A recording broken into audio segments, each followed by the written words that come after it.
Good morning everyone. सो आज हम लोग देखने जा रहे हैं एप्लेट्स इन जावा। तो जावा में आपका एप्लेट क्या होता है उसके बारे में हम लोग जानेंगे। फिर ये जानेंगे कि एप्लेट का प्रोग्राम लिखते कैसे हैं और उसको रन कैसे करते हैं। तो इसके बारे में हम लोग को सीखना है। तो पहला क्या है आपको कि हमें जानना पड़ेगा कि आखिर एप्लेट क्या होता है। तो हमने बताया आपको कि एप्लेट क्या होता है। Applet is a small Java program. तो एप्लेट क्या है? जावा का एक बहुत छोटा सा प्रोग्राम है that can easily transported over the network from one computer to other. कहने का मतलब कि एक जावा का बहुत छोटा सा प्रोग्राम है जो एक नेटवर्क पे एक कंप्यूटर से दूसरे कंप्यूटर पे एक्सेस किया जा सकता है। ये आपका होता है, कहलाता है एप्लेट। और एप्लेट क्या होता है? यूज़ किया जाता है इंटरनेट एप्लीकेशन में, ठीक है। और जो एप्लेट ये प्रोग्रामिंग है इसको हम इम्बेड कर सकते हैं HTML पेज में। HTML क्या होता है? Hyper text markup language. पढ़े हैं इसके बारे में, HTML के बारे में?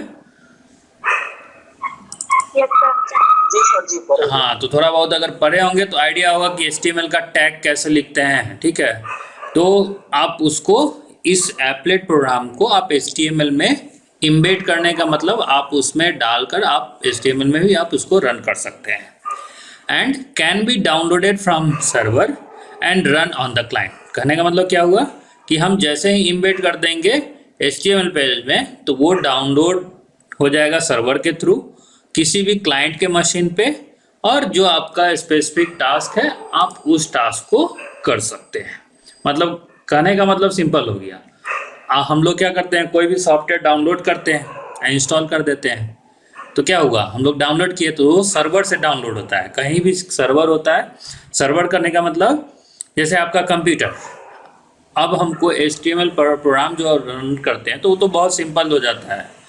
लेकिन जब सर्वर और क्लाइंट की बात आएगी, अगर आप नेटवर्किंग पढ़े होंगे तो उसमें आता है सर्वर और क्लाइंट का कॉन्सेप्ट। सर्वर क्या होता है? मतलब रिमोट जहाँ से सर्विस रन हो रही हो, ठीक है। तो इंडिया में बहुत सारा डेटा सेंटर है, तो सर्वर कहाँ से रन होगा? डेटा सेंटर से रन होगा। तो गूगल भी सर्विस देती है, माइक्रोसॉफ्ट देती है, ठीक है, अमेजॉन का भी है, ठीक है। बहुत सारी कंपनी इंडिया में भी, आपको जयपुर में डेटा सेंटर है, आपको हैदराबाद आंध्रा में भी एक है, तो बहुत सारे, पुणे में भी आपका डेटा सेंटर है। और हर कंपनी के पास, MNC कंपनी के पास अपना उसका खुद का डेटा सेंटर रहता है, तो वहाँ से वो एक्सेस किया जाता है। तो हम वहाँ पे लोड कर देंगे और वहाँ से हम किसी के, मान लेते हैं अब आपको उस सिस्टम पे डाउनलोड करना, तो हम क्या करेंगे, उस वेब पेज को खोलते हैं, वहाँ से डाउनलोड कर लेते हैं और हम उस चीज़ को रन कर लेते हैं। तो ये होता है आपका एप्लेट, ठीक है। अब क्या बताए, आपको ऑलरेडी हम बता चुके हैं कि जावा जो प्रोग्राम हम लिखते हैं दो तरह का होता है, स्टैंड एलोन एंड आपका वेब बेस्ड। तो यही कहलाया, जो वेब बेस्ड होगा आपका एप्लेट आ जाएगा। स्टैंड एलोन जो आपका एप्लीकेशन होता है वो स्टैंड एलोन हो जाएगा, ठीक है।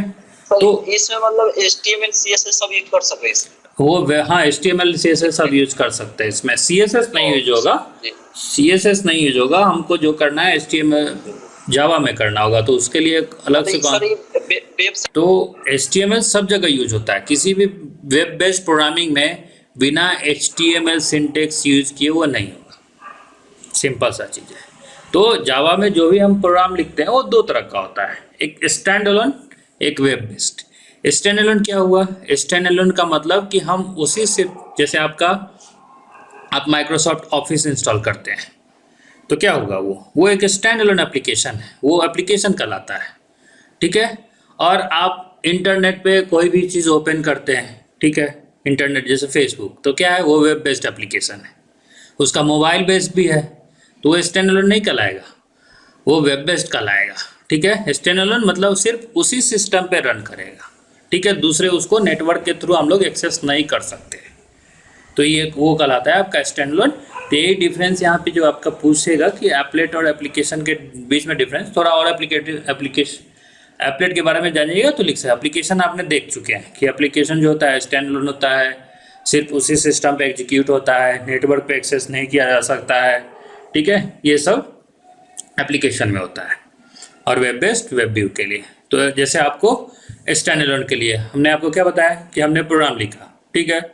कोई भी आप addition to number, multiplication, division, जो भी आप प्रोग्राम लिखते हैं क्या करते हैं, उसी सिस्टम पे कंपाइलर में गए, उसको कंपाइल किया, उसको इंटरप्रेटर के थ्रू आपने उसको रन करा दिया। तो रन किया क्या होगा, आउटपुट वहीं पे आ गया। अब उसी प्रोग्राम को अगर दूसरे सिस्टम पे करना है तो फिर आपको वहाँ पे भी जावा इंस्टॉल करना है, फिर तभी रन होगा, नहीं तो नहीं रन होगा। सिंपल सा चीज़ है। तो क्या हो गया, इस टाइप का अगर एप्लीकेशन होगा कि उसी सिस्टम पे हम कर रहे हैं तो आपका स्टैंड एलोन कहलाएगा, ठीक है। वेब बेस्ड क्या होगा, जैसे देखिए आप यहाँ पे हम आउटपुट दिखा रहे हैं, ठीक है। तो आउटपुट में क्या होगा कि हमारा एक ऐसा स्क्रीन आएगा, देख रहे हैं ये स्क्रीन कहलाता है वेब बेस्ड। तो ये कहीं भी आप किसी भी सिस्टम पे ले जाइए, जैसे इसको ओपन कीजिए और रन कीजिएगा तो रन हो जाएगा। इसको HTML में टैग में भी डाल के आप रन कर सकते हैं। तो आपने यहाँ पे नाम दिया, ऐड करेंगे, ये ऐड हो जाएगा। तो ये इनपुट जो आपका पूछ रहा था कि इनपुट बेस्ड, तो ये इनपुट हम दे रहे हैं, इंटर द नेम, यहाँ पे ऐड हो गया, ठीक है। तो ये आपका कहलाता है वेब बेस्ड कि कंपाइलर ऑलरेडी इसको कंपाइल कर चुका है। इंटरप्रेटर जो होता है हमारा हम लोग यूज़ करते हैं, वहाँ कंपाइल करने के लिए जावा सी है। यहाँ पे होता है एप्लेट व्यूअर या आप वेब ब्राउज़र में रन कर लीजिए, ठीक है। और सब ये जो सब क्लास ऑफ एप्लेट, सो इसका अपना एप्लेट का ये डिफाइन होता है अपने तरीके से। और जो हम लोग इंपोर्ट करते हैं तो आपको ऑलरेडी बता चुके हैं स्टार्टिंग में भी पैकेज में कि हम लोग को यूज़ करना पड़ेगा AWT क्या हो गया, एप्लेट विंडो टूल किट, ठीक है। तो ये चीज़ इस टाइप का जो भी एप्लीकेशन होगा वो कहलाता है हमारा वेब बेस्ड प्रोग्राम, ठीक है। अब difference between applet and application, तो एप्लेट और एप्लीकेशन में डिफरेंस क्या हो गया। तो एप्लेट क्या बोले अभी हम आपको कि the execution of applet does not start from main method and it does not have one. कहने का मतलब कि हमारा जो एप्लेट होता है उसमें मेन मेथड नहीं होता है और मेन से प्रोग्राम एग्जीक्यूट नहीं होता है। लेकिन किसी भी एप्लीकेशन में आपका मेन मेथड होना ही है और जो स्टार्ट होता है वो मेन मेथड से ही स्टार्ट होता है। ये एक डिफरेंस हो गया। दूसरा, applet can not run on their own. Applet खुद रन नहीं होगा, ठीक है,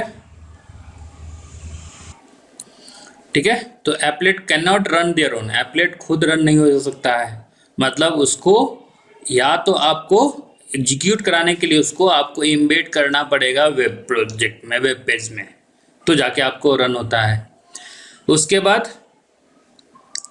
जो भी जावा प्रोग्राम होता है वो अपने आप खुद रन हो जाता है क्योंकि उसमें मेन मेथड रहता है, ठीक है। सो इसीलिए हमने लिखा यहाँ पे this can run on their own, that is in order to get executed they did not embed inside any web page. ये आप किसी भी वेब पेज में एप्लीकेशन को नहीं इम्बेड कर सकते हैं, तो वो रन नहीं करेगा, वे बिना इम्बेड किए हुए रन होगा, लेकिन इसको इम्बेड करना पड़ेगा। अगला, applet can only be executed inside a browser और एप्लेट व्यूअर। तो एप्लेट वहीं एग्जीक्यूट होगा या तो किसी ब्राउजर के अंदर जो आप यूज़ करते हैं, Google Chrome, Mozilla, internet explorer जो अभी विंडोज़ 10 में कहलाता है माइक्रोसॉफ्ट एज, या उसका होता है एप्लेट व्यूअर, ठीक है। लेकिन एप्लीकेशन जो है वो एग्जीक्यूट करेगा कमांड लाइन से, जैसे हम लोग लिखते हैं जावा सी, जावा कंपाइल रन करने के लिए, लेकिन इसमें यहाँ पे हम लोग एप्लेट व्यूअर यूज़ करते हैं। अगला है applet execute under strict security limitation that disallow certain operation sandbox model security. मतलब जो आपका एग्जीक्यूट करता है एप्लेट तो उसका सिक्योरिटी लिमिटेशन है, ठीक है, वो अलाउ नहीं करेगा कुछ सर्टेन ऑपरेशन को, ठीक है। कुछ सर्टेन ऑपरेशन है जो कि अलाउ नहीं करेगा, लेकिन एप्लीकेशन जो होगा वो कोई भी इनहेरिट नहीं करता है सिक्योरिटी रिस्ट्रिक्शन को। क्यों? क्योंकि वो उसी जगह पे एग्जीक्यूट हो रहा है, उसी सिस्टम पे एग्जीक्यूट हो रहा है। लेकिन एप्लेट क्या है आपका, एप्लेट इंटरनेट के थ्रू किसी को वेब ब्राउज़र के थ्रू कर रहे हैं। तो अगर हम किसी वेब ब्राउज़र में अगर हम कोई भी मालवेयर, मतलब कोई भी हैकिंग स्क्रिप्ट या कुछ डाल दे और वो सिक्योरिटी चेक नहीं हो तो क्या होगा, वो सिस्टम भी इन्फेक्टेड हो जाएगा, मतलब वहाँ पे भी वायरस आ जाएगा। तो इसीलिए यहाँ पे strict security rule limitation follow होता है। उसके बाद क्या है, एप्लेट में इसका लाइफ साइकिल होता है। क्या है एप्लेट का लाइफ साइकिल? पहले इनिट होगा, इनिट का मतलब हो गया इनिशियलाइजेशन, जैसे इनिशियलाइजेशन होगा उसके बाद होगा स्टार्ट, उसके बाद वो पेंट मेथड में जाएगा, उसके बाद स्टॉप होगा और फिर डेस्कटॉप पे आपका ये आउटपुट रिजल्ट आएगा। लेकिन जब एप्लीकेशन में देखिएगा तो application their have own life cycle, मतलब एग्जीक्यूशन जो स्टार्ट होता है वो मेन से ही स्टार्ट होता है। अब देखिएगा इसमें तो इसमें मेन नहीं होता है, तो ये डिफरेंस हो गया आपका एप्लीकेशन और एप्लेट के बीच में। अब देखिए जो एप्लेट क्लास होता है, तो ये सब बेसिक जो है आपको जानना पड़ेगा, तभी आप समझ पाइएगा कि अच्छा से कि एप्लेट में हमको क्या क्या यूज़ करना है। ठीक है, तो हम लोगों का होता है कि एप्लेट क्लास, तो एप्लेट क्लास क्या है कि जावा डॉट एप्लेट, ठीक है, वो होता है जावा डॉट एप्लेट, मतलब ये applet is the super class of the applet. ठीक है, applet class has a pre defined hierarchy. वो क्या हायरार्की? देखिए आपका Java dot lang dot object, Java dot AWT component, AWT container, AWT panel, Java dot applet. So ये आपका class, तो जब आप जावा का प्रोग्राम लिखिएगा, सॉरी एप्लेट का प्रोग्राम लिखिएगा, तो जब बेसिक प्रोग्राम लिखिएगा उसमें डॉट AWT पहला आना ही है। अगर आप नहीं लिखिएगा तो आपका प्रोग्राम ही एग्जीक्यूट नहीं करेगा, एरर दे देगा। ठीक है, वो भी देखेंगे कैसे। ये देखिए ये बहुत सिंपल जावा का प्रोग्राम है। ठीक है, तो सॉरी एप्लेट का प्रोग्राम है। तो हम लोग जब भी जावा का प्रोग्राम लिखते थे क्या लिखते थे, उसमें हम क्या बोलते थे आपको कि बिना मेन के प्रोग्राम ही नहीं लिखाएगा। लेकिन यहाँ देखिए हमने मेन प्रोग्राम नहीं लिखा है, मेन मेथड ही नहीं है, लेकिन प्रोग्राम रन करेगा। तो क्या होता है, हम लोगों को पैकेज इंपोर्ट करना पड़ता है एप्लेट का। तो पहले हम एप्लेट को इंपोर्ट करेंगे, फिर AWT applet window toolkit package को इंपोर्ट करेंगे। ठीक उसी तरह जैसे क्लास क्रिएट करते हैं, ठीक उसी तरह हम लोग क्लास क्रिएट करेंगे, पब्लिक क्लास, क्लास नेम, और एक्सटेंड करेंगे इनहेरिटेंस फीचर्स का यूज़ करके एप्लेट क्लास को इनहेरिट करेंगे। अब यहाँ पे जो होता है, जो हमने बताया कि पेंट मेथड, तो हमें पेंट मेथड को कॉल करना पड़ेगा। यही पेंट मेथड आपको डिस्प्ले करता है जो भी प्रिंट करना है। तो हम लोग क्या करें, g.draw स्ट्रिंग, हमने एक स्ट्रिंग ड्रॉ किया जो कि क्या है, वेलकम टू एप्लेट, और ये विड्थ एंड हाइट उसके एप्लेट का होगा। इसका एग्जीक्यूट करके आपको आउटपुट दिखाते हैं। जब भी हमें एप्लेट का प्रोग्राम लिखना है, ठीक है, तो हम लोगों को पहले एप्लेट के पैकेज को इंपोर्ट करना पड़ता है।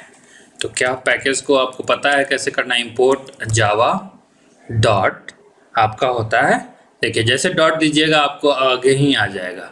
तो पहला हमको एप्लेट चाहिए, हो गया।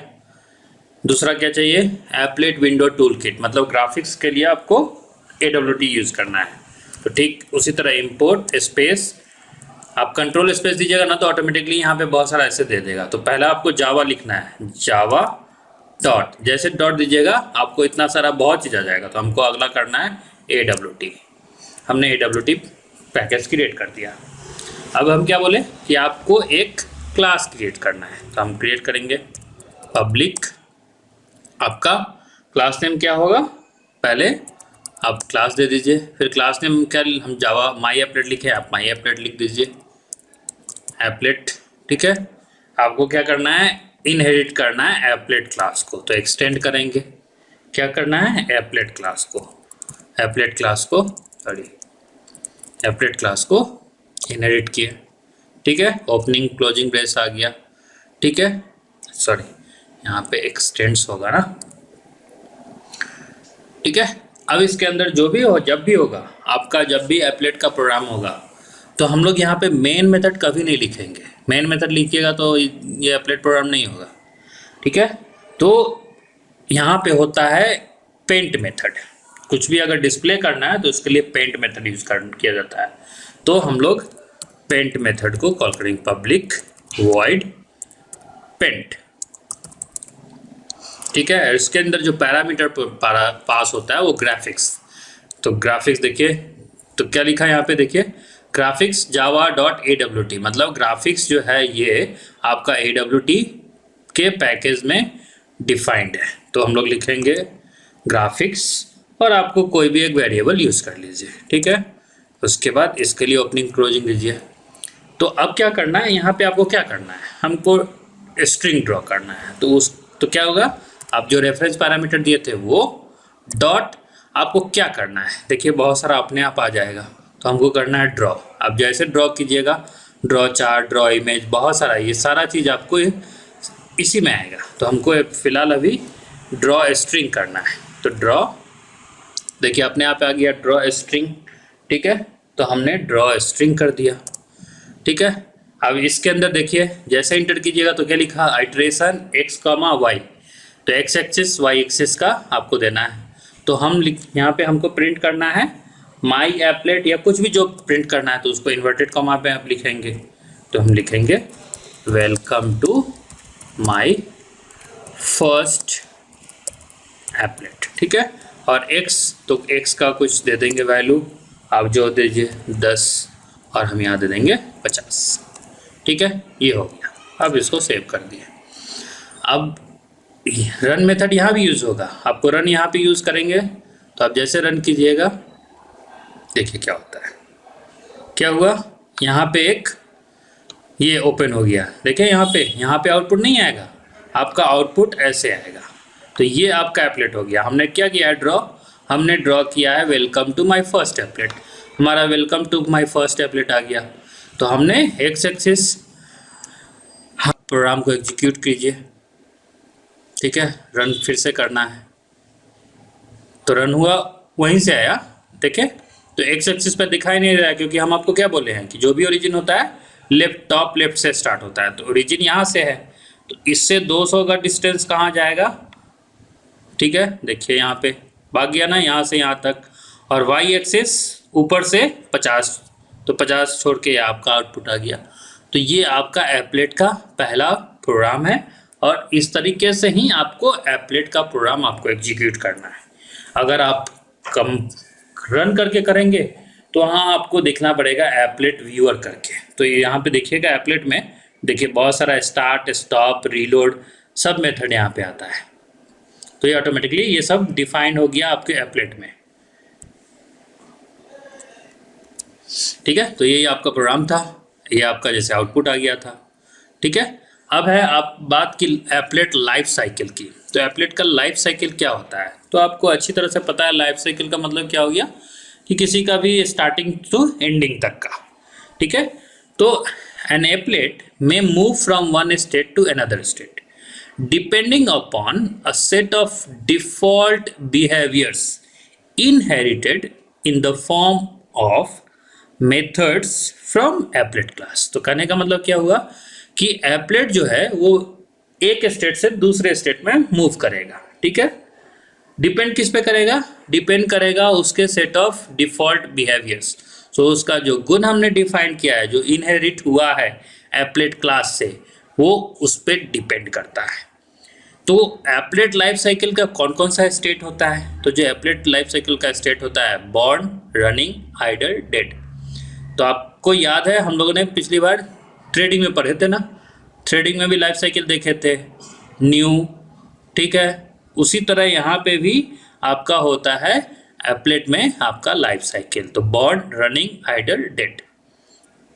अब देखिए ये डायग्राम है आपका। तो पहले क्या होगा, कोई भी चीज़ जब लाइफ साइकिल स्टार्ट होता है तो कोई भी बॉर्न होता है, ठीक है। तो ठीक, कोई भी बॉर्न हो मतलब क्रिएट होगा। जब क्रिएट होगा तो उसका इनिशियलाइजेशन होगा, तो इनिशियलाइजेशन होगा। वो इनिशियलाइजेशन होकर कहाँ जाएगा, वो आपका लोड करता है एप्लेट को, ठीक है। तो ये एप्लेट लोड हो गया, ठीक है। उसके बाद क्या हुआ, उसके बाद आपका स्टार्ट मेथड आएगा। मतलब स्टार्ट जैसे होगा मतलब वो रनिंग में जाएगा।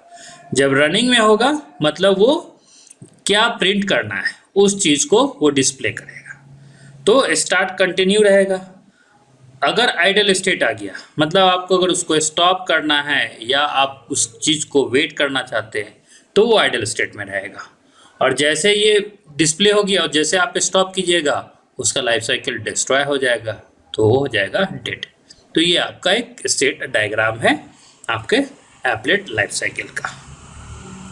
जो हम अभी हमने बात किया कि init, start, paint, stop, destroy, ठीक है। तो इनिट का क्या काम है, तो इनिट क्या करता है, क्रिएट करता है ऑब्जेक्ट जो एप्लेट के लिए ज़रूरत होता है। उसके बाद सेट करता है उसका इनिशियल वैल्यू, लोड करना फॉन्ट को, इमेज को, अगर आपने कोई कलर डिफाइन किया है तो वो सब उसके लिए सेटअप करेगा। उसके बाद कॉल्ड करेगा only once during the lifetime, तो एक जब भी होगा एक ही बार आपका इनिट होगा कॉल, ये पूरे प्रोग्राम में, ये नहीं कि इनिट बार बार आप कॉल करते रहिएगा। दूसरा हो गया आपका स्टार्ट।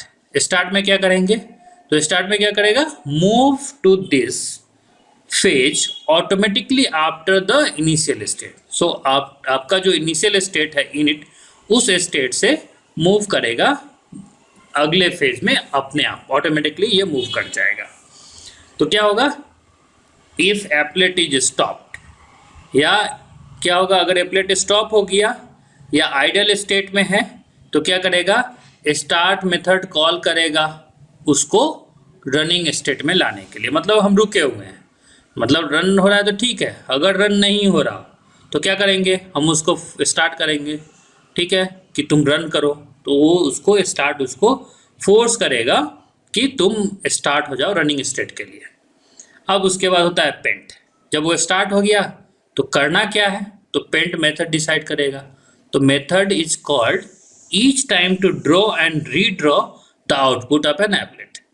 तो हर बार जो होगा मेथड क्या करेगा, अपने आप वो रीड्रॉ कॉल करता है। जगह अगर फिर से कोई एक और, अगर आप ड्रॉ स्ट्रिंग में आप एक और ड्रॉ स्ट्रिंग दे दीजिए या कुछ और दीजिए तो क्या होगा, वो मेथड अपने आप ईच टाइम कॉल करते रहेगा। जो जो प्रिंट करना है, जो जो डिस्प्ले करना है, वो ड्रॉ मेथड के थ्रू एप्लेट के लिए आउटपुट पे कॉल होते रहेगा। उसके बाद स्टॉप। आप जैसे स्टॉप लगा दीजिएगा तो अगर वो आइडल स्टेट में है, जैसे ही आप स्टॉप कीजिएगा तो वो आइडल स्टेट में आ जाएगा, मतलब वो कोई काम नहीं करेगा, वो रुक जाएगा। उसके बाद हो गया ये आइडल स्टेट, अगर हमको फिर से स्टार्ट करना है तो हम स्टार्ट कर देंगे। अब हो गया नेक्स्ट डिस्ट्रॉय, मतलब मेरा काम कंप्लीट हो जाए तो फाइनली क्या करना है, हमको एप्लेट को डिस्ट्रॉय करना है, मतलब it will go to dead state, मतलब कोई भी ऑपरेशन परफॉर्म नहीं होगा। और रिजल्ट क्या आएगा इसका, कि जो एप्लेट है मेमोरी से रिमूव हो जाएगा और आपका लाइफ साइकिल कंप्लीट हो जाएगा। तो ये प्रोसेस है एप्लेट लाइफ साइकिल में, ठीक है। अब ये सब कॉमन कुछ मेथड है जो कि हम लोग एप्लेट में यूज़ करेंगे। जो पहले हमने आपको यूज़ किया कॉमन मेथड में, क्या यूज़ किया, ड्रॉ स्ट्रिंग। अभी आपने देखा ड्रॉ स्ट्रिंग क्या किया, तो ड्रॉ स्ट्रिंग जो है वो आपको, ये ग्राफिक्स क्लास का मेंबर्स है, ठीक है, और ये यूज होता है स्ट्रिंग डिस्प्ले करने के लिए किसी भी एप्लेट पे, और ये ऑटोमेटिकली कॉल करता है कहाँ पे, विद इन पेंट मेथड में या अपडेट मेथड, ठीक है। तो आप लोग ऑलरेडी देख चुके हैं, हम लोग यूज करते हैं वॉइड, आप मेथड भी यूज कर सकते हैं, void draw string message int a int b, ठीक है। अगला है, अगर आपको बैकग्राउंड कलर सेट करना है, ठीक है, तो भी आप कर सकते हैं। तो ये सब जो मेथड है, अब बहुत सारे ऐसे मेथड है, जस्ट एक एग्जांपल बता रहे हैं आपको कुछ methods. Set background and get background, तो क्या होगा, ये बिलोंग्स करता है कंपोनेंट क्लास में, ठीक है, ये सब डिफाइन होता है कंपोनेंट क्लास में, और use to set and get the background colour. तो क्या मेथड यूज करेंगे, void set background colour any colour, आप कलर लिख दीजिए, और कोई भी अगर कलर कोड भी देना चाहते हैं, या कलर रेड ग्रीन ब्लू आप दीजिएगा तो कलर आ जाएगा। तो क्या है, pre defined constants for each colour. तो कैसे यूज करना है, अगर प्री डिफाइंड देखिएगा तो colour dot red can be used, आप ऐसे यूज कर सकते हैं, ये ऐसे, या तो आप डायरेक्टली रेड भी लिख सकते हैं। ठीक उसी तरह आपका सेट फोरग्राउंड से गेट फोरग्राउंड, तो क्या करेगा, set and gets the colour of the text to displayed on the foreground.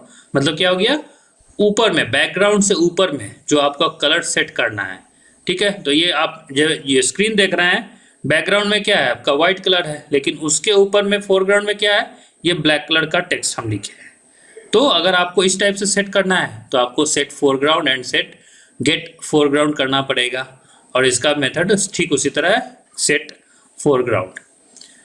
अब स्टेटस है, तो स्टेटस क्या है, शो स्टेटस करना है, तो मतलब डिस्प्ले करेगा कि जो स्ट्रिंग है वो कौन से स्टेटस विंडो ब्राउजर में है, तो उसके लिए आपको यूज करना है शो स्ट्रिंग स्ट्रिंग टेक्स्ट, ठीक है। अब देखिए ये एक और सिंपल सा एग्जांपल है। हमने इसमें, अगर आप इस प्रोग्राम को देखिएगा तो हमने क्या किया है यहाँ पे, ठीक उसी तरह हमने ड्रॉ लाइन क्रिएट किया है, एप्लेट को एक्सटेंड किया। देखिए पेंट मेथड आएगा ही, तो पेंट मेथड आपने ड्रॉ रेक्ट किया तो जैसे रेक्ट हो जाएगा फिर से रीपेंट, मतलब ये फिल रेक्ट के लिए आएगा, फिल ओवल ये आएगा। अब इसको रन करा के आपको दिखाते हैं तो आप समझ जाइएगा। सिंपल सा है ये लॉजिक। आपको रेक्टेंगल ड्रॉ करना है, तो रेक्टेंगल ड्रॉ करने के लिए क्या चाहिए हमको, रेक्टेंगल ड्रॉ करने के लिए, अब देखिएगा तो इस प्रोग्राम में हम लोगों ने कहीं भी मेन मेथड का यूज नहीं, ठीक है। तो कैसे रन करते हैं ये आप देख लिए, ठीक है। ये आउटपुट आ गया।